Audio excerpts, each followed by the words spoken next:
দেখেন মাহারা এতিম, বাপটা নেশাখোর। তো মাটা ছেড়ে গেছে বাপের জন্য, তো সন্তানের কি হবে?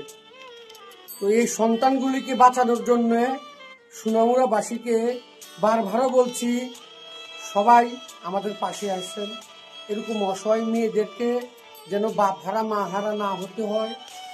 তো এ বলে আমি এই কাজগুলি করছি রে ভাই, সমাজটাকে রক্ষা করার জন্য এই কাজে সবাইকে নামতে হবে ভাই। যারা কোটা বিক্রি করছেন, যারা ইঞ্জেকশন বিক্রি করছেন, এরকম বাচ্চাদের জীবন নষ্ট করছেন। তাদের গার্ডিয়ান না থাকা মানে তাদের লাইফটা শেষ হয়ে যাওয়া।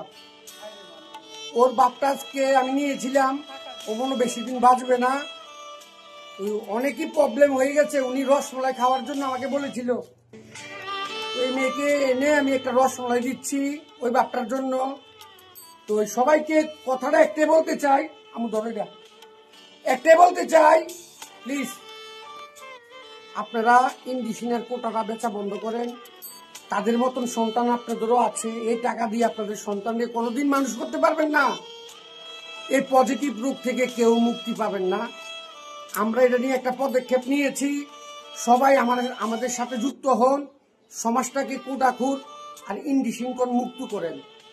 সমাজকে যদি বাঁচাতে চান তাহলে আমাদের পাশে এসে দাঁড়ান। এরকম সন্তানদেরকে আর এতিম করেন না ভাই।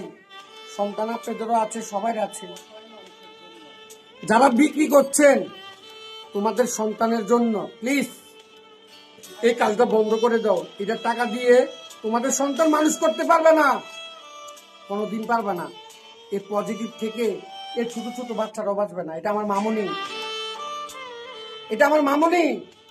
আম্মু তুমি সবাইকে বলো এগুলি বেচা বিক্রি বন্ধ করতে। বলো তো একটু সুন্দর করে বলো, জোরে বলো। এই ইঞ্জেকশনের কোটা, তোমার বাপ তো নষ্ট হয়েছে, আটজন কারোর বাপ নষ্ট না হয়। সবার কাছে রিকোয়েস্ট করে বলো, বলো মা, বলো বলো বলো, এগুলো না বিক্রি করতো। দেখছেন নি মেয়েটার কথা শুনে আমার কাছে অনেক কান্না লাগতেছে। সবার কাছে রিকোয়েস্ট ভাই, আমরা তো পুরা সোনামুড়া পারবো না, পুরা ত্রিপুরা পারবো না, সোনামুড়াকে রক্ষা করতে হবে।